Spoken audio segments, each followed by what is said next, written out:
trying to go slow because Melissa's not here either yet.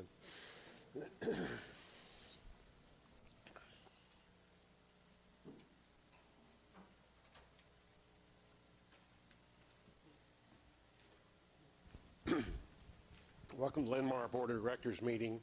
Will be called to order at 5 o'clock. We're in the Learning Resource Center. Roll call will be taken to determine a quorum, please. Director Foss. Present. Director Lau-Lancaster. Director Maury. Here. Director Rollinger. Director Walker. Here. Director Wall. Here. President Buckle. Here. Motion carries. We need to adopt the agenda. Motion to adopt the agenda as presented. Second. Motion by Brett, second by Rachel. Questions or comments? All in favor say aye. Aye. Opposed? Motion carries. At this time, we're going to have special recognition. I'll read a proclamation to honor our National School Counseling Week. I don't know if any school counselors have shown up. I don't believe so. Whereas school counselors are employed in public and private schools to help students reach their full potential. And whereas school counselors are actively committed to helping students explore their abilities, strengths, interests, and talents, as those traits relate to career awareness, social emotional development, and whereas school counselors help parents focus on ways to further their children's education, personal and social growth as they encounter the challenges of raising children in today's world. And whereas school counselors work with teachers and other educators to help students explore their potential and set healthy, realistic, and optimistic goals for themselves. And whereas school counselors seek the identity and utilize community resources that can enhance and complement comprehensive school counseling programs and help students become productive members of society. And whereas the school counselors are considered an integral part of the education process that enables all students to achieve success in school and life and meet the challenges of the 21st century. Therefore, the Linn-Mar Board of Directors do hereby proclaim February 5th through the 9th, 2024 as National School Counseling Week. So we thank all the counselors, and if you see them, talk to them, greet them, thank them for everything they do. Okay, now we have audience communication. At this time, we will have the folks that signed up to speak in the microphone. The people that signed up come and speak in the microphone. The board will receive and acknowledge comments, but will not engage in a dialogue with the speaker because of the set agenda for the meeting. Remarks are limited to 3 minutes and should be respectful of our time. And when you stand up and speak, give us your name and kind of your relationship with the school. Iris Strong?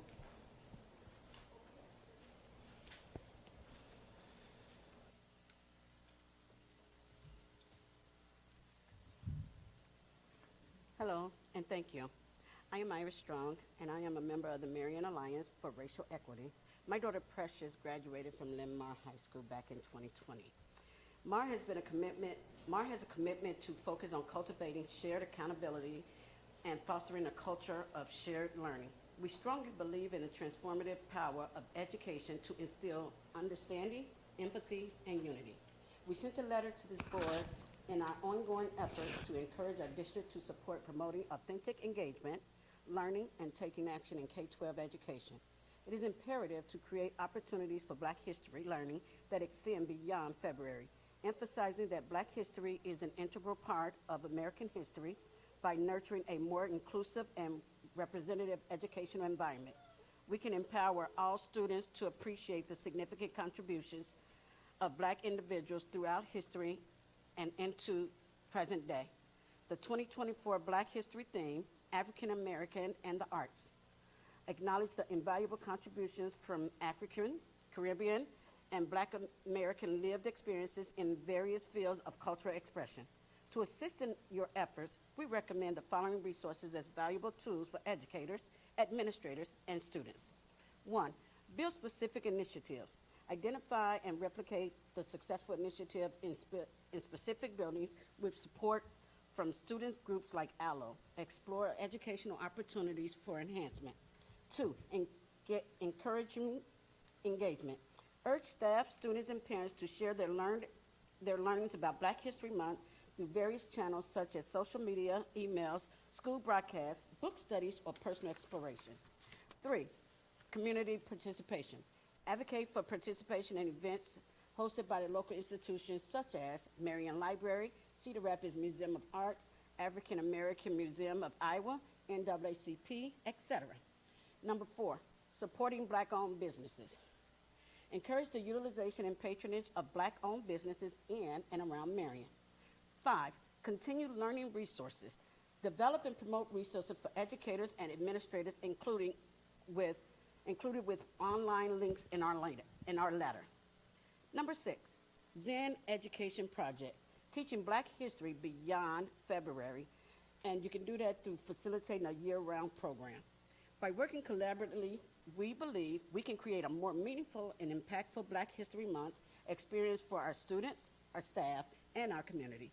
Our alliances encourage Linn-Mar to develop and implement practice and procedures that align with your educational goals and foster a deeper appreciation for the contributions of Black individuals. Thank you again for your time and Linn-Mar's ongoing commitment to advancement on an equitable education. Thank you. Thank you. Appreciate your comments. Now we'll go to informational meetings. 501.1. I think there's a packet in our stuff that you handed out. Nathan Weir, Associate Superintendent, Chief Academic Officer. All right. Good evening, everybody. Yes, I want to first let you know what you have in front of you. So Amy had asked for an update on the district career and academic plan, and Katie's not here. I know how much our new board members love our acronym, so we refer to that as either ICAP or DCAP. So, but we're supposed to have a district plan. So you have two things in front of you. One is, and I don't have it up on this slide, but one is the scoring rubric from just last spring. So that's the colored sheet that you see at the top. What happens with this plan, and I'll highlight the components of that, is that our regional partnership, which would be how the state certifies, kind of oversees our work through Grant Wood and through the AEA. So there's another AEA support to the school districts. They work with us to make sure that we're meeting and getting feedback on the components of our plan. So what you see there are the areas that we scored, and in the very top right, it's kind of small. I think our overall score was 29 out of 36. And then there's some comments that they gave back to this committee on things that we could do to improve. And I think one of the comments is you need to share this with your board. So this is timely that we're doing that. So that's the rubric. And then underneath that, and it's 40-some pages, so you can read that at your leisure, that's the full state plan that was submitted that the district has. But it's broken down into 5 smaller parts, and that's what I'm going to walk through with you today, just so you have an understanding of all of these areas. So if you remember several years ago when 8th graders were starting the requirement of the I Have a Plan Iowa, the 4-year planning for courses, that's really where this first started. We used to have a statewide plan called My Plan Iowa, or I Have a Plan Iowa, something similar to that. And then we had some vendors that started reaching out. In the past, we used Naviance. The last couple years, and you've seen purchase orders for this, we've used a company called Zello. And so they are the warehouse, the data warehouse that stores student inventory data, the 4-year plans, their course, and Zello actually has some new features that connects kids with post-secondary opportunities. So really the goal of the district career and academic plan is it's a legislative requirement to help our students develop their 4-year plan, and then the change that came about was adding in the career and technical pieces and making sure that we were making explicit connections to students with post-secondary careers in mind. So I just want to walk you through, let me make this a little bigger.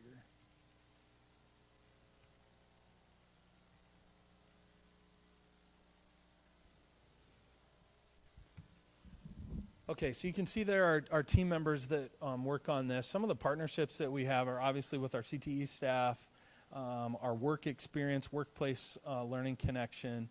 But really what we wanted to do was kind of shift from the old plan of just having 4-year plans and pick your courses and get through high school to really making sure that, hey, if you want to go to business school, then you should take some business classes. If you want to be a doctor, then maybe you should take some of our science classes for that. And so that's why this process has been kind of redesigned over the years.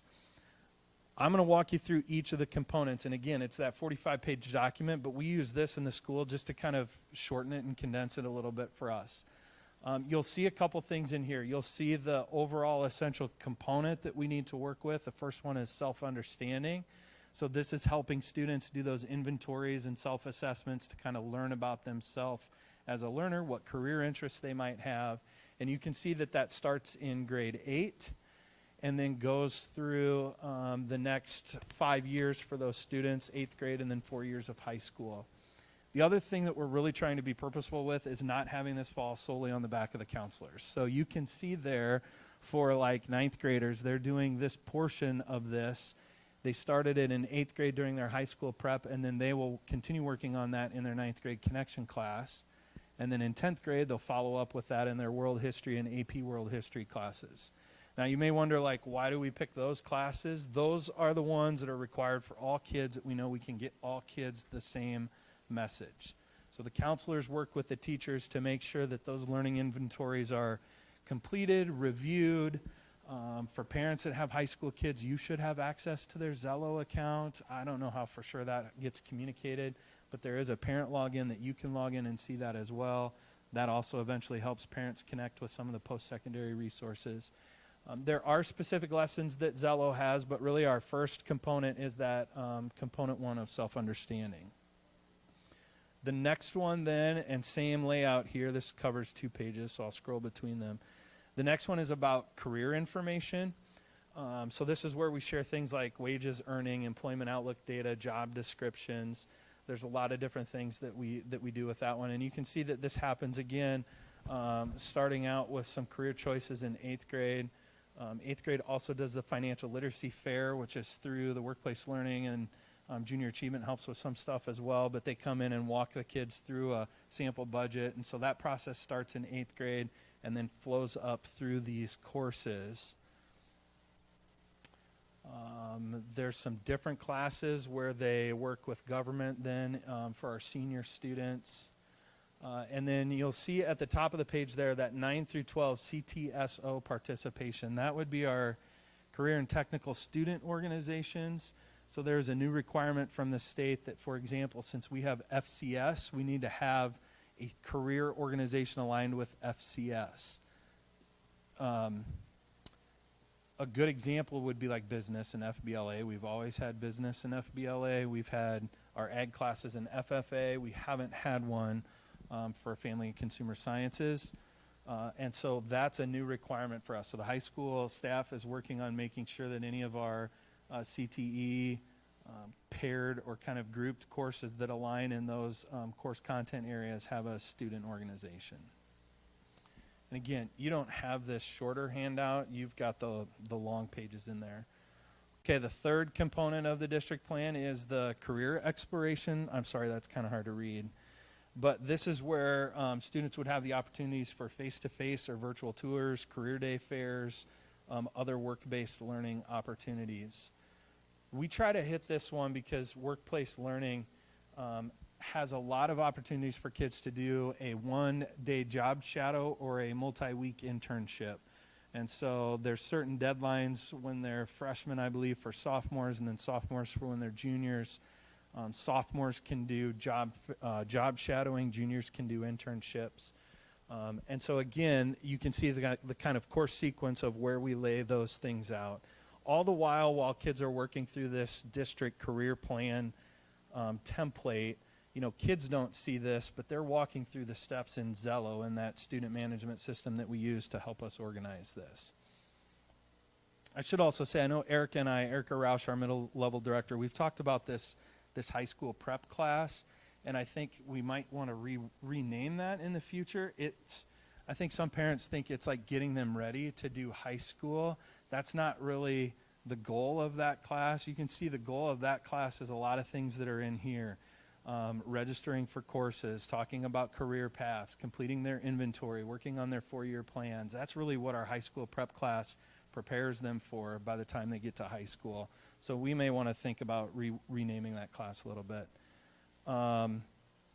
Again, not every kid does a job shadow or internship.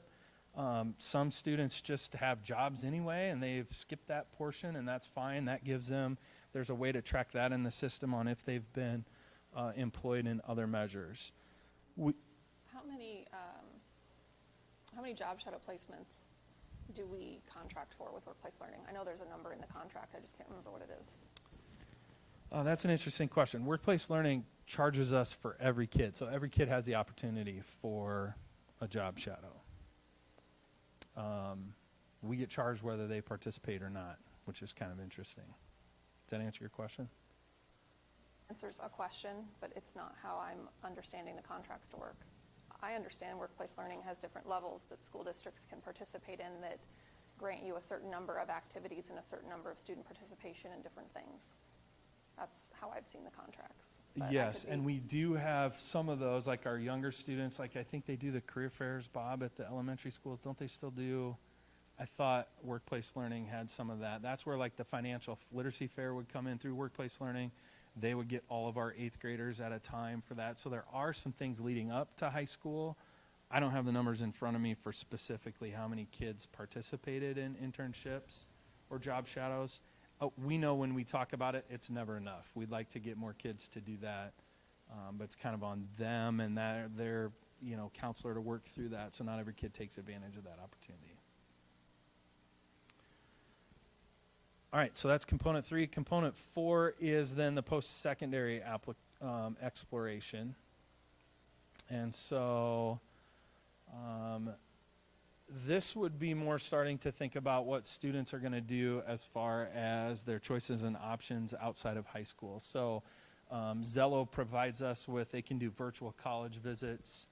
They can submit scholarships through there, and you can, again, kind of see the progression as we go through there. We do some career stuff with junior achievement and 8th graders in the spring, and then they start working through the various lessons that are in Zello. We do have a thing for juniors to, obviously visit with admissions counselors when they're on site, but also go to some of the colleges that we would have in our area so that kids can get that experience. There's job interview lessons, and then obviously when kids get in high school, they can meet with any of the college reps that come to campus. And so we track all of that and try to help them make choices to the post-secondary. I think this is probably the biggest component of the plan that's changed over the years, because we used to, especially in my early years as a high school principal, really think every kid had to go to college. We know that not every kid, maybe college isn't the right pathway for. I've seen it with my own son. He's very career-minded, didn't even want to think about 4 years of school. He started immediately thinking about what he wanted to do with his career and then matching up his choices with that, and it's been great.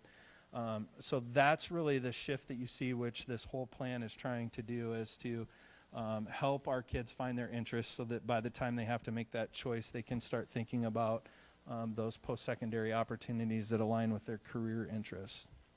And then the last one is that career and post-secondary decision. And so we are required to track how many kids completed their 4-year plan. So they start it in 8th grade. And as you can see there, we have checks in the courses where they review that 4-year plan. Because you may think in 8th grade one thing and then change your mind as a sophomore and say, hey, I'm going to need to update my plan to take other courses. What's really nice is that platform, connects with PowerSchool. So it feeds all of the course data in there. Kids can see our courses on our course plan. And so it's really kind of a one-stop shop for that. And then for kids that are choosing whatever path, whether that be an apprenticeship, actually registering for college, enrolling, whether it's a 2 or 4 year program, there's some lessons on resume building, and then getting kids to send their transcripts, letter of recommendations, and that can all be done through this Zello system. I'm sure some of us, and maybe you as parents, get requests from kids time to time to write letters, and that's kind of where all that goes. So those are the 5 areas of the plan. It was the first year we had the feedback. We are, the AEA has some workshops scheduled in March for us to take members of our team too. So Mark Hutchison and I, our high school director of teaching and learning, have talked about that.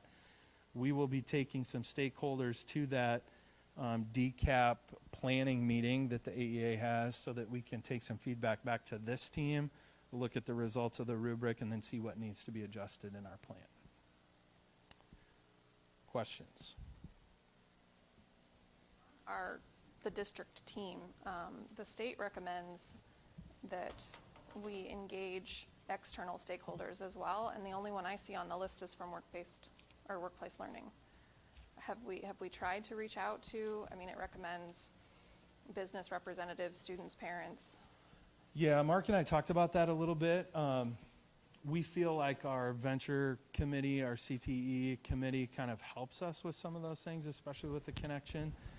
This was still fairly enough new that we just haven't gotten to that point of adding external, more external groups in that plan. But yes, certainly we could look at expanding in that area. To know, because I sit on the CTE committee, I'd love to know how much integration we actually have there. So it would be good just to understand, you know, the first meeting we had, and I recognize it as a first meeting, you know, I don't think I saw any external businesses there at that meeting. So it'd be good to just understand how much we're actually meeting with. Yeah. We have that meeting this week, don't we? Is the CTE committee this week? Yeah. A couple of questions for you. How many students actually get to meet with their counselor?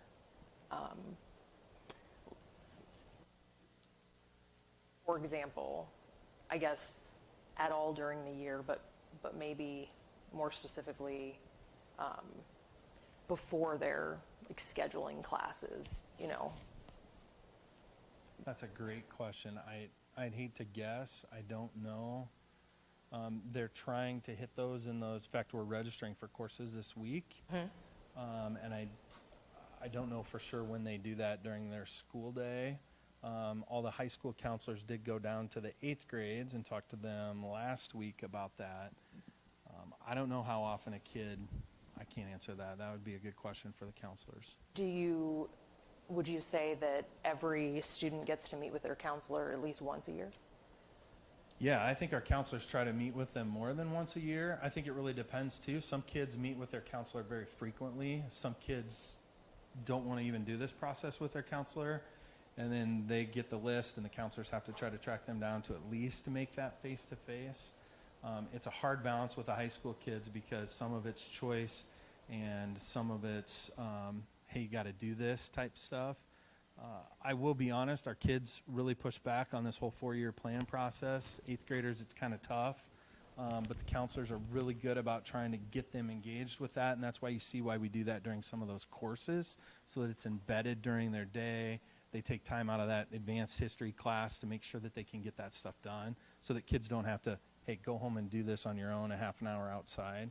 But I don't know how much they meet specifically with their counselor. So when they are, you know, in world history or whatever it is it the counselor who comes into that class? Yeah. Or is it? Yeah, good question. And what we're trying to do, I mean, you see the bulk of the work is on the counselors. Well, Sure. the bulk of everything is on the Sure. counselors. And And that's we don't our have point enough. with this whole plan, is to try to make sure that through these, like the 9th grade connection, that's going to touch almost every teacher. The history teachers, the advanced English teachers, the government teachers. Our hope by doing this is that teachers become more comfortable at talking to kids about this. We also need to empower our teachers more because often they'll just say, go talk to your counselor. Well, that's probably a question I could answer as their teacher. Now, I may not know what specific course you need for graduation without looking it up, but that's what we're trying to do with this, is to empower our staff too, to not make this fall just on the shoulder Sure. of the counselors. Are you able to, are there resources that you could access that, you know, perhaps like training for some of your teachers that, you know, that they could offer some of that? Because part of my concern is, you know, we don't have enough counselors. Everybody knows that. We don't have the money to hire counselors. Everybody knows that. And so despite our best efforts, we're going to have kids that are falling through the cracks. And I don't know that it's necessarily the case that every student is meeting with their counselor once a year. And I understand that. That's not a criticism. I understand that they are stretched so thin. They've got 500 kids on their caseload, and how do you fit all of that in? I just, I think we're doing a lot of great things, but I also think this is a particular area of limited resources. And so I know that we're going to have to be creative in how we bridge those gaps.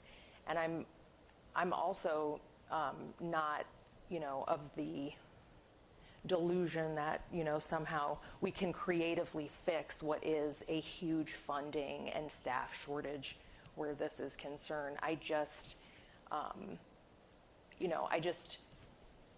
wonder what are some of those things that we can do a little bit to fill in the gaps. Can we provide some training to teachers to kind of help with some of these things? And, it's really important, and we've talked about this a lot at SIAC, but what kids get into in eighth, what they plan for ninth grade, that affects their trajectory through the end. And so it's really important, particularly when we're looking at kind of the inequities between various groups, that we're touching base with those kids and really getting them, giving them a good footing. So I guess I would just say, not that you probably, I'm sure you're mindful of this, but these are some of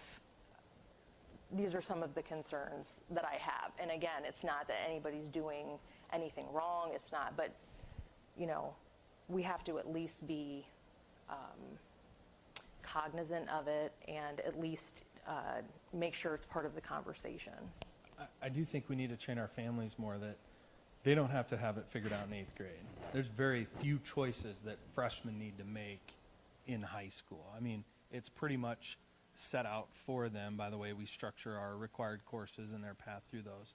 Now, are there certain language things or what elective route am I going to go? But for the most part, freshman kids have a lot of those decisions already made for them, and that's why we do that, so that they can get in and have a year and then see, and it really starts more into that sophomore year of planning. Okay, now I've got some more time in my schedule. Which courses am I going to choose?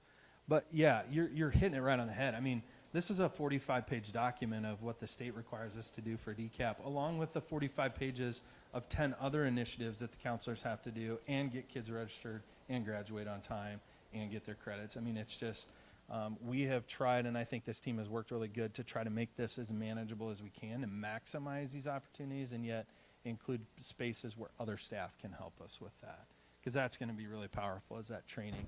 Now, Zello has everything in there, so that's the other nice thing and why we went with that platform. If a teacher has a question about how do I enter it in 4-year plan, Zello will walk them through that. There's online tutorials, there's all kinds of stuff.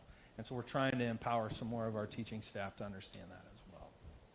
Good point. Like the utilizing the various teachers, because I'll agree with both of you that there are definitely times, at least from what I've heard from other parents in the district, that students aren't having opportunity to meet with their counselors, and I know that that's because the counselors are just overwhelmed with other things and don't have the opportunity, don't have the time to meet with everyone. And I think there's different counselors that have different skill sets. So some are maybe dealing more with student mental health, and some are dealing more with career exploration, and because maybe that's where their skill set is more weighted toward. And so some students are not getting as much in one area or another. And so this structure, I believe, sets the masses up for success, and at least getting the basics of career exploration and planning. Yeah. Can you talk about, so I'm pretty familiar with Zello, but can you talk about the data that you're using to show that this is effective? Because when it says what evidence will be collected to document successful completion of this experience, completion of lesson doesn't show me that a student got anything out of the lesson, or did they just click through the lesson to get through the quiz? Like, Zello lessons are self-led, right? So the counselor introduces the topic, and then the kids go into Zello on their own. They get led through the lesson, they take the quiz, and then that's the end of it. So what evidence are we showing that that is having an impact on how well our students are understanding those concepts and actually putting them into practice for their own planning purposes? Yeah, I don't have an answer to that. I don't know what we do with the results of those lessons or how those are looked at. I'm sorry, I've been into Zello, so Britt, I can follow up with you on that, but I don't know Zello in and out like our counseling staff does. I only know that I have to report to the state how many kids completed their 4-year plan, and so that's the number that I'm familiar with. We have to submit that for every grade. As to the effectiveness of that, that's super hard to quantify, and The reason that I ask is because when we looked at the performance data, the school performance profile, it says that our rating on career and college readiness decreased. So now we're talking about the plan for how our kids are prepared. I'm wondering yeah, but how we're tracking. that doesn't have anything to do with this. The rating on the school performance profile would be how kids scored in academic classes. I understand that, Right. but this is also part of the career and college conversation.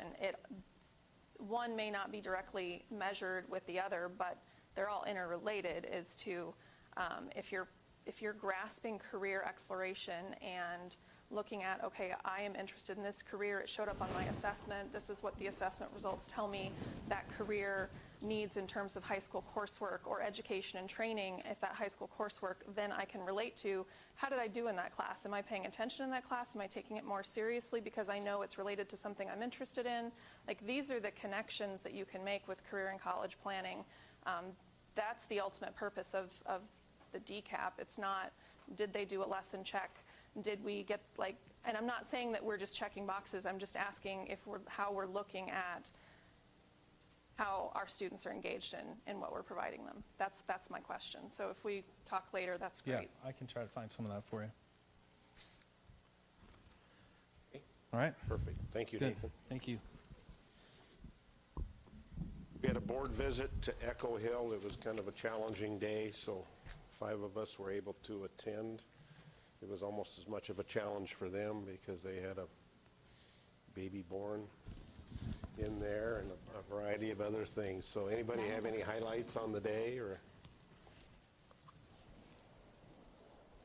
I got to play with kindergartners in math, and that was fun. So I enjoyed that, and it's always great to kind of see how their little minds are working and how they're making those connections. And at the same time, when we pulled out of that classroom, we got to go into the TAG classroom or the Leo classroom. I'm not sure which one applies at the elementary level, but those kids were learning Greek mythology during math, and it was just, there's so much happening, and it's just always fun to kind of see how the kids are working together to figure that out. okay. And like I said, CJ had to adjust his schedule as we walked into the building, so it actually went quite well, the number of kids we were able to talk to, so it's all good. So. Okay, 503, Finance and Audit Committee. We had a fairly long and intense finance meeting. We talked about a number of things. We talked about the activity center. Needless to say, we talked about budget and a variety of things. So anybody want to comment, or do we turn it over to John, or what's your thoughts?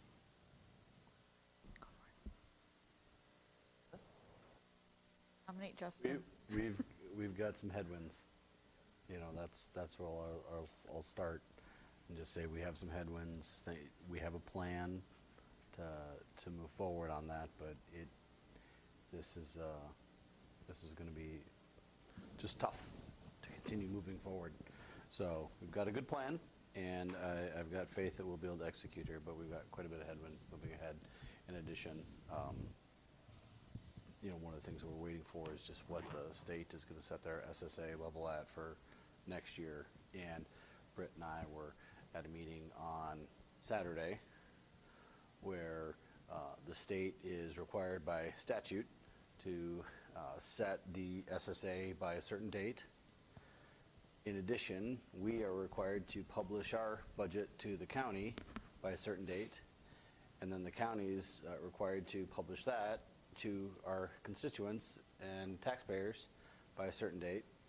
And the latest that we heard from the legislators on Saturday was that the first thing that they were going to take up this week was a bill to allow them to delay when they set the SSA. Not just delay, I read the bill today. It's just they have to do it sometime during the regular session. It could be the last thing they do. Yeah. And that won't change our timeline. So then we'll have to submit a budget without SSA actually set.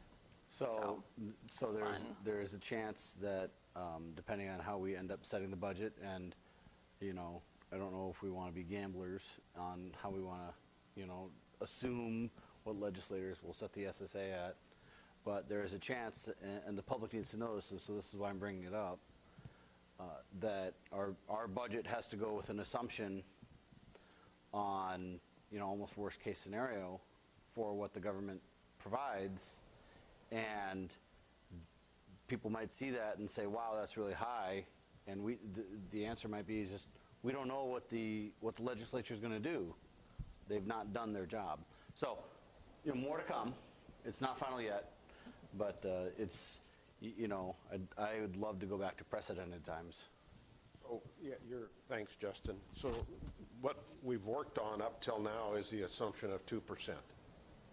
And, talking to the legislators, we talked to some on Friday, we talked to a number of them on Saturday morning.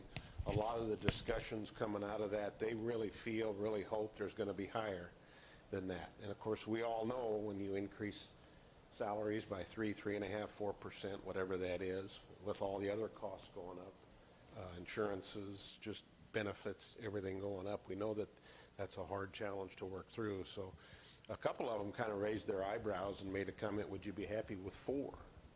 And I don't know if that was just to get a feel of the room, but I really don't think with all the AEA changes they want to make and all that, they're putting, the interesting thing is you're probably going to touch on this in your, but the real thing is there is nothing going on today. They're talking about it, but there's not putting any bills to committee. There's not anything out there. Everything is just kind of on hold, and a lot of people are getting anxious because they got a lot of work to do, in the number of hours that they have before the close of session. So that's all been thought about in our budgeting, all thought about in our discussions, and as we move forward with some of our policy changes, we'll possibly help some of that too. I just have a quick question for you guys. So last meeting, we talked about the performance venue. I'm sorry, not the performance venue, the athletic edition. And we received an email about that. I think there's some concern that based upon the conversation, I think some people perhaps got the impression that we were kind of dragging our feet on it a little bit, which at least from my perspective was not what we were intending to do, but we were just trying to regroup and recalibrate before we execute. And so I was just curious if you had any sense of how quickly we're going to move on that. Yes, that's a very good question, and I apologize. That was in my notes to comment on that too. So we discussed, one thing we talked about is taking it back to the 10-year plan. So that committee's going to get together yet, and we're hoping that's going to be in February already. Okay. And then, that's the first step of it. So for the next month and a half to 2 months, we'll be meeting 2 or 3 times with that group. We really feel, or this is my opinion, we decided to table getting the architect to do any pre-planning for us, but we really feel we can open that up fairly fast too, to kind of get a feel of what we want. All the stakeholders are coming forward, as we're all finding out. And the athletic directors all pretty well voiced their opinion, and that's all good. So they're engaged in this 10-year plan as well. So thank you for bringing that up, because yes, that's moving forward. So. And I did reach out to the individual that sent us that email, because I was the one in the committee that initiated can we pause and make sure that we're doing what is needed. And I took him up on his offer for a tour of the facilities last week. So I did explain exactly what you just said, that we're not against the project. We want to make sure that when we build something, we're building the right thing. And they're very receptive and appreciative of that. So I think that part has been calmed, and now, yeah, we've got a plan in place on when the stakeholders are going to come in, and it's less of it's not like it's on pause for a year. It's more like we're going to have a couple meetings over the next month and a half, and then go right back to having a more fleshed out plan of what we need. I made a comment to the ADs. I said, just because we want to get this done doesn't mean we're going to put something in halfway. We want to make sure it's valuable to the whole district too. So, and they all agreed with that too. So hopefully these stakeholders can get together and move that forward. So appreciate it. Thank you. Add, Barry. So we are fine-tuning that list of stakeholders this week, both from the list of people that served in the past, plus getting additional names, and then we hope an email will be sent out by the end of this week. So February 28th and March 20th are the 2 dates that we have on the schedule so far. And then we would be potentially moving forward with the architect to start getting, okay. Because there's an architect involved in that 10-year committee as well. Yeah. So, Okay. thank you. Okay, Britt, I think you have a legislative report.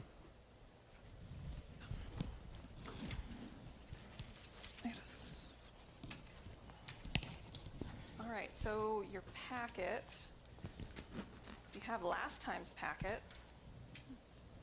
This packet is in a couple sections. So it starts out with any bills that have been added that have to do with education since our last meeting.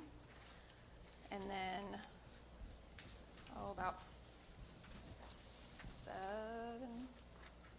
Second page from the back will show you any bills that were that have moved, so or have been renamed. So like the very first one, formerly House Study Bill 570, has been renamed House File 2150. So it kind of shows you. Placed on calendar for debate means that it has been approved out of committee and it will go to the floor. So that's what that means. Some of it is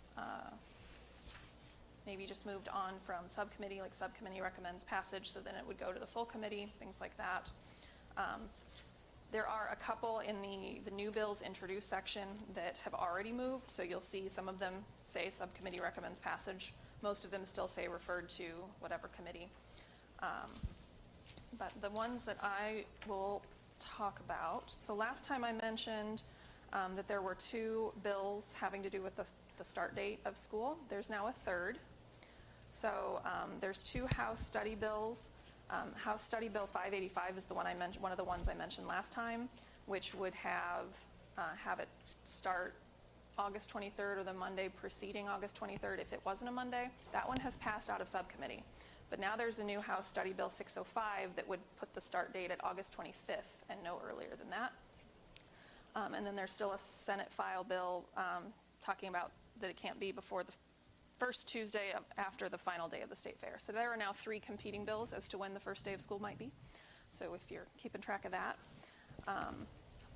There's also House File 2172 tries to put an open enrollment deadline back in. It would be April 1st for current students and September 1st for kindergartners. So maybe enough school districts have explained how difficult it is to set a budget when you don't know how many students you're going to have from day to day. There is House File 2170, either 5 or 8, I can't read my own writing, I apologize. But it would move the state recommendation from having a caseload of 350 students for every counselor down to 250.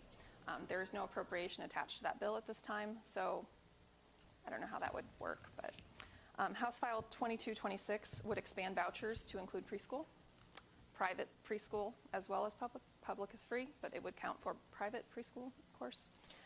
I don't know if how this would impact, but House File 2254 proposes to reduce state aid payments on a monthly basis to school districts based on their chronic absentee numbers. So if you have a certain number of chronically absent students, you would no longer get the state aid payments for those students on a monthly basis.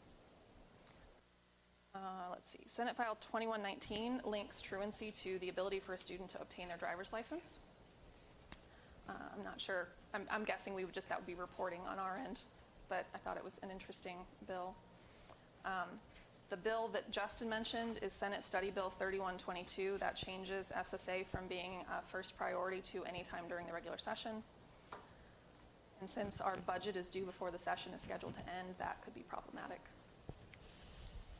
So those are kind of the ones I just wanted to highlight. But again, as I said last time, as you read through any bills that you think we should pay specific attention to, just shoot us an email with the bill number, and I'll make sure to track that in the future updates. And then the last thing, I will share an update on the AEA bill. The reason that you haven't seen any advocacy from us is because the last meeting I said it looked like the revisions were going to come out in the next day or two. It turns out that that didn't happen for about a week and a half.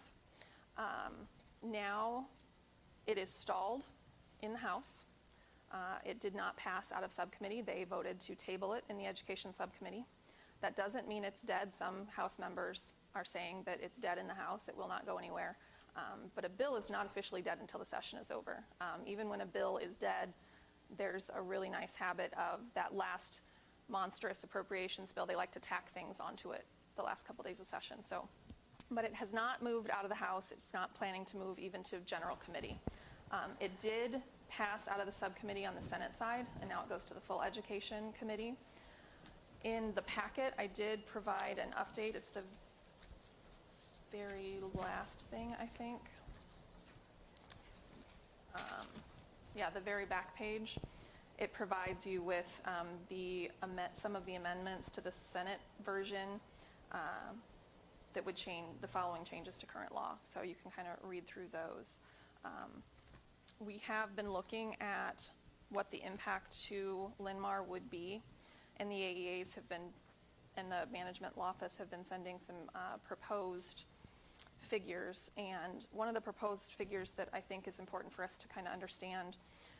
So 3.6 million is what the Department of Management predicts we would use for special education support in 24-25 that would pass through the AEA.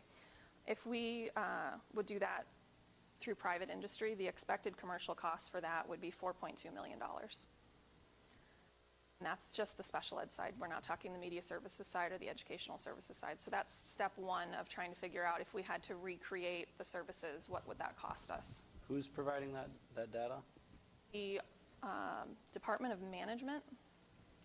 Oh, in Des Moines. Applied it to the AEA. And that's if we could find the We could find staffing and those the services, organization yeah. to do it. And that's the information specific to Linn-Mar? Yes. Yeah, they've created this whole spreadsheet thing where you can drill down to your district and then it calculates it all for you. And these are all still projections because they don't know for sure how much private, that's an estimate. But so for today, that's our estimate. So keep And then- working on that. And then just to add to that, from what I was listening to on Friday and Saturday, the real dream and goal is to slow this down. I don't think we're going to stop it as a state, but to slow it down and let the AEAs, let their leadership teams, let everybody pull this together and regroup, and makes us all think of what we're going to do too. 'Cause it's not a terrible thing to have to regroup, but the hardest thing for them to understand is this is an outside consulting firm that the governor hired to give her this recommendation. There aren't any educators on there, and there's nobody in-house. All of this firm was off the East Coast. So that's the real challenge for all of the educators that we've all talked to. So it's just once again, hoping to slow it down a year or two and then regroup and figure out where we're going to go from there. So. I haven't talked to anybody that, whether it's AEA folks or district folks, that, just as we come to work every day and think about the work that we do and try to get better every day. It's the vein of school improvement, right? And so I know our AEAs are in that position of, wanting to improve. So nobody is saying that it's the best possible solution, just like, here, we work every day to make things better. So I hear that people are willing to continue to think about what this looks like, and I think that's the positive piece in all of this. So what Barry's mentioning on Saturday, he and I attended the forum that was held in Cedar Rapids. Every single Linn County representative, both Democrat and Republican, they were all there. And there were 2 hours of public comment, and it had to get cut off. There were still people in line. Not a single person spoke in favor of the bill, but more importantly, every single person had a different story about a different service that the AEA has provided them. It wasn't, there was a wonderful student who is in TAG, and TAG services are provided by Grantwood AEA, and she talked about the differences that that made. And we had parents come in and talk about their special education students. It was the wide gamut of educators, parents, community members, students, and it was just really, I felt, worthwhile to hear the variety of ways that the AEA makes an impact. And there were a couple of people that spoke to what it would cost to do this privately, and that it wouldn't be possible for smaller districts at all, and it's still going to be a struggle for big districts, which was just illustrated by us trying to go from a $3.6 million cost to 4.2. I don't know how we're gonna do that. And then Justin mentioned another, conversation. He and I attended the Union Labor Alliance luncheon, which was also, it's a luncheon put on by the labor unions, and they invite every elected official in Linn County. So there were city council members, county officials, there were 2 members of the Cedar Rapids School Board, and then again, all of the state representatives were invited, and most of them attended. And that was just go around the room and say, what are you doing, and what should we know about? And so that was a much better opportunity to hear from the representatives and the senators about, these are the committees I'm on, these are the bills I'm working on, this is what it's like in Des Moines right now, this is what we're working on, and this is how you can advocate, which I thought was really helpful. And they all did concur that they're not really doing anything. The AEA bill has stalled pretty much all other work, so most committees aren't even meeting yet. But I did appreciate Representative Golding came on Friday to our preschool event, and she actually asked us for recommendations from Linn-Mar on the AEA bill. Give me recommendations on AEA services. What should we be talking about? What do we need to know? So I thought that was good. I thought that was very nice.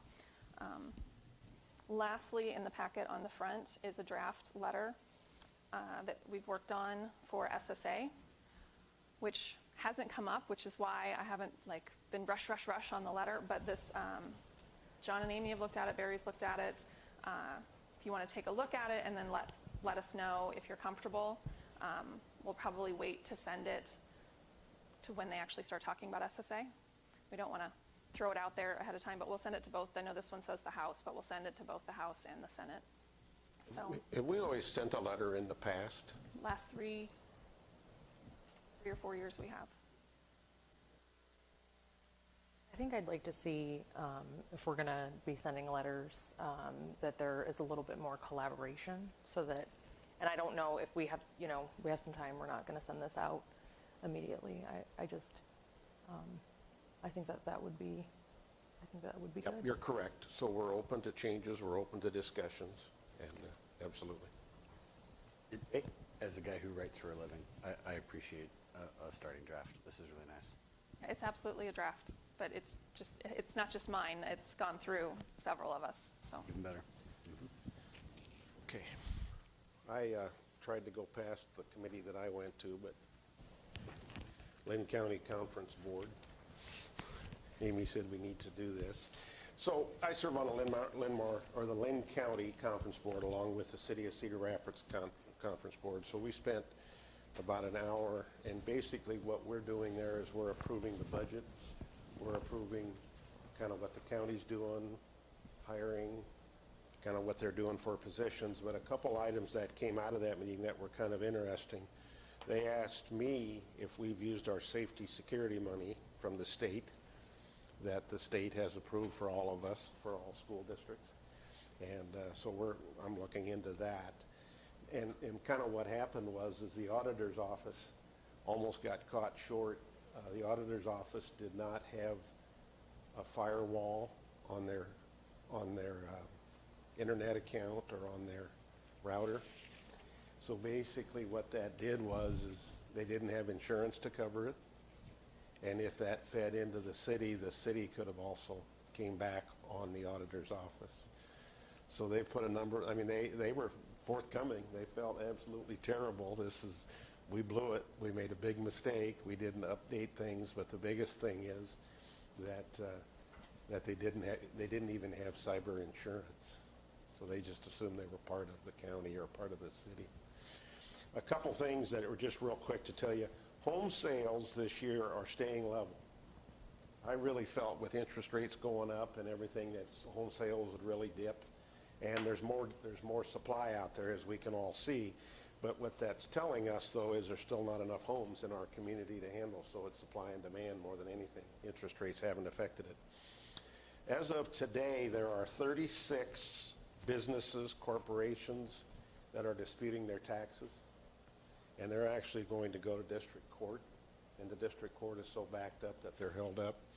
The challenge on that, and I'll just point out one, Mainstay Suites down here on Collins and Rockwell Drive. Theirs was valued at $4,066,000. They wanted it to come down to 3.5, and they settled at 3.863, which was really a pretty good settlement, all in all. But I pointed this out at meetings before, and I'll point it out again. I always tell, my push is always to dispute it more, to push it more, to push it more. Well, the city auditors, the city assessors, they can't afford to fight big corporations. So all they can do is get into a negotiation and hope it doesn't go to court.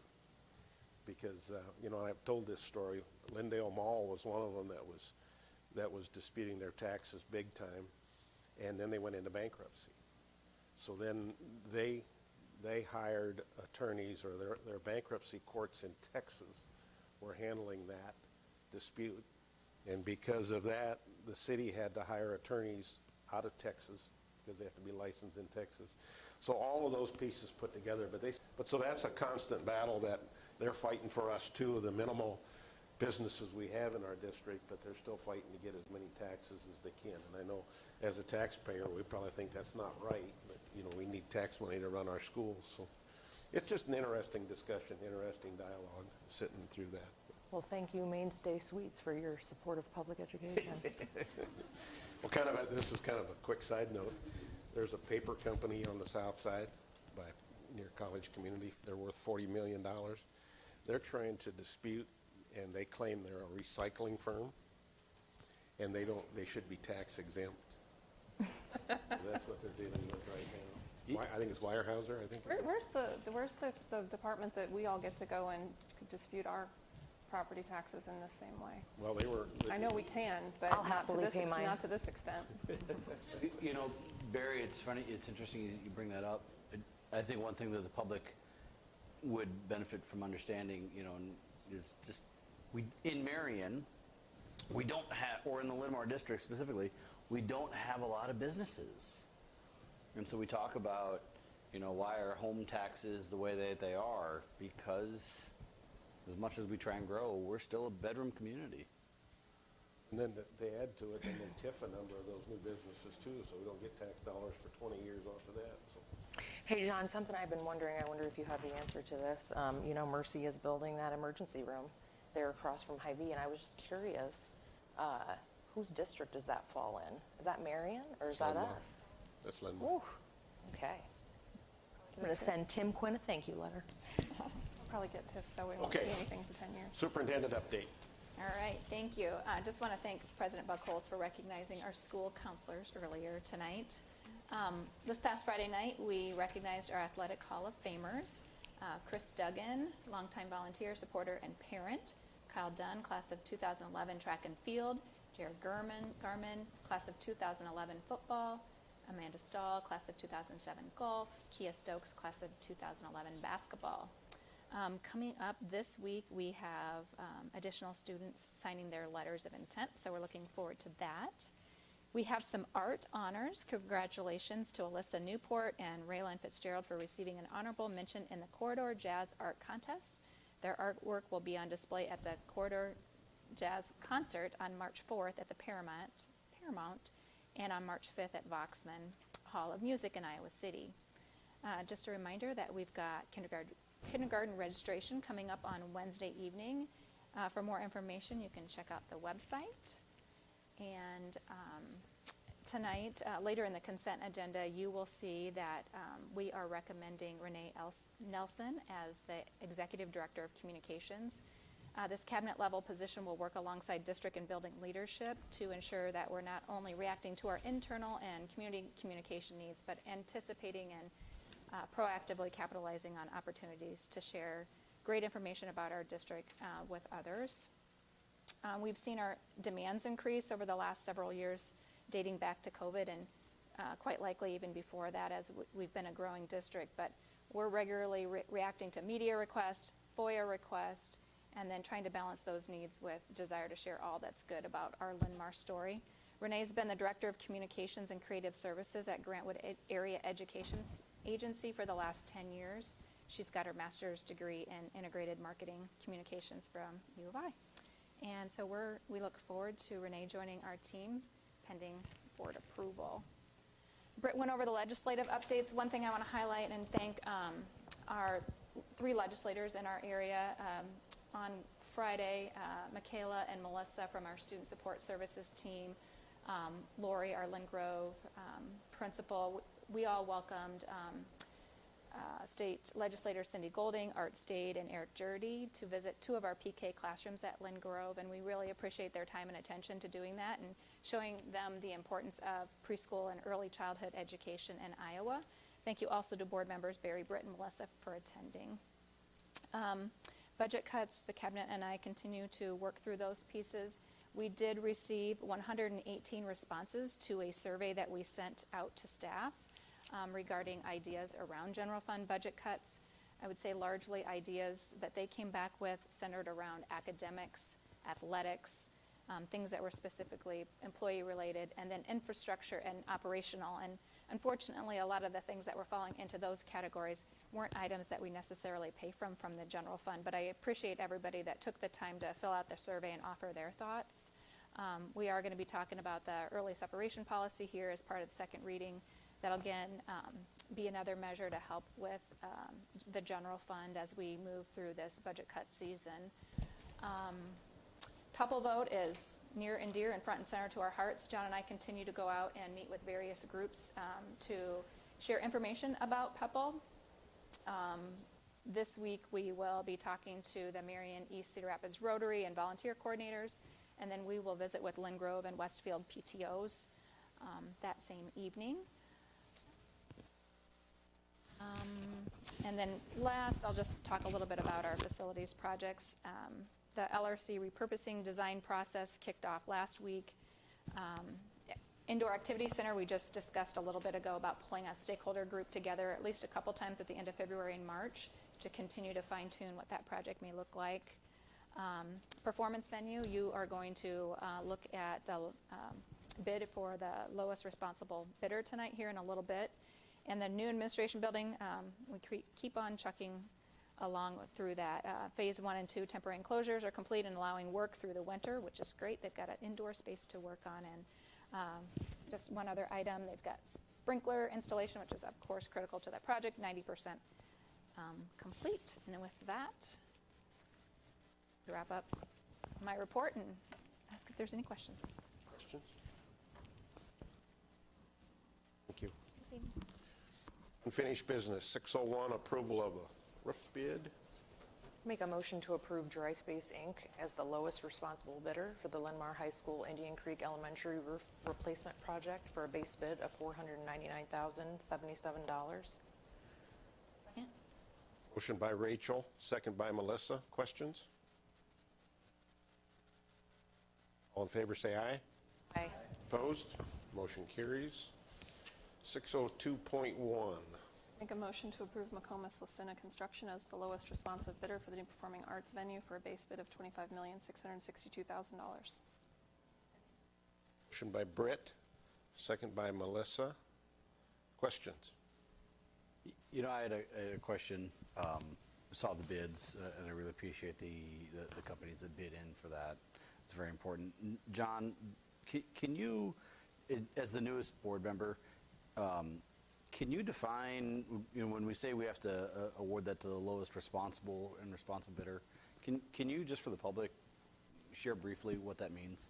Yeah, so the responsive is that the bidder has bid according to specifications without any conditions, qualifications, or exclusions, and in compliance with the bid form and other documents. So really what that meaning is they're not putting a bid together and saying, I'm going to do all of that project except this portion of it.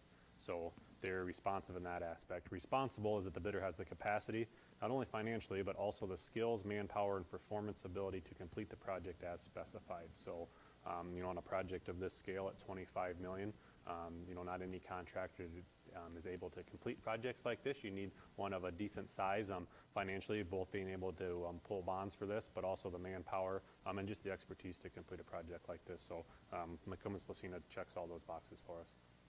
Thank you. Thanks for the question.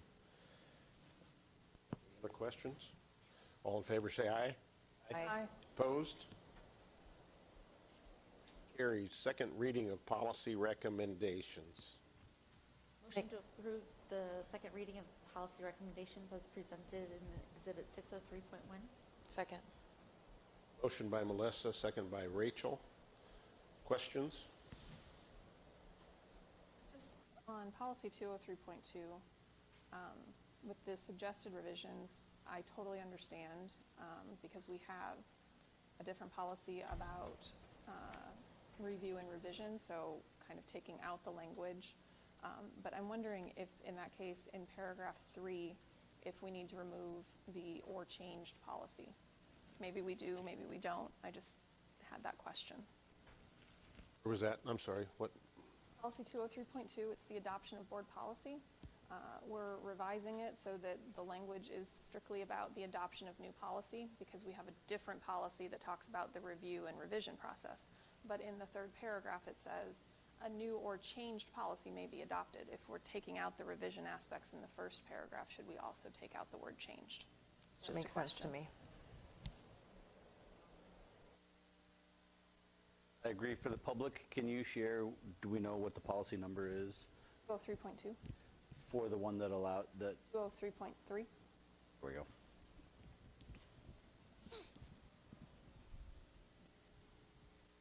That?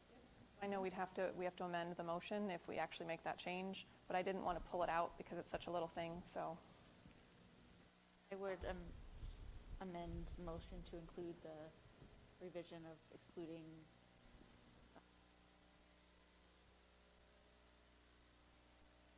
Second. Okay, so we have a revision. Motion made by Melissa, seconded by Rachel. Other questions? Those in favor say aye. Aye. Aye. Opposed? Motion carries. Now we're going to the open enrollment requests. Make a motion to approve the open enrollment request as presented. Second. Motion by Rachel, second by Britt. Questions? All those in favor say aye. Aye. Aye. Opposed? Motion carries. Welcome to the district. Make Approve a motion to approve the consent agenda as presented. Motion by Britt, second by Melissa. To make a comment, there are 2 retirements on the group, and I think it's Jeff Cook, I think his name is, and then Mike Bideau. Thank you for your time. Thank you for your service. Congratulations. Any other questions? All those in favor say aye. Aye. Opposed? Motion carries. Now we're at the communication section, and I have a letter that I need to read.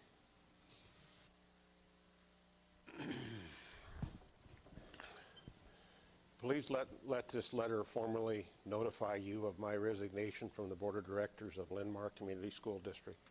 This resignation is effective at the end of business on Friday, February 2nd. I would like to thank the community for their support and allowing me to serve them over the past 2+ years. I can only apologize to them for not being able to complete my term on the board.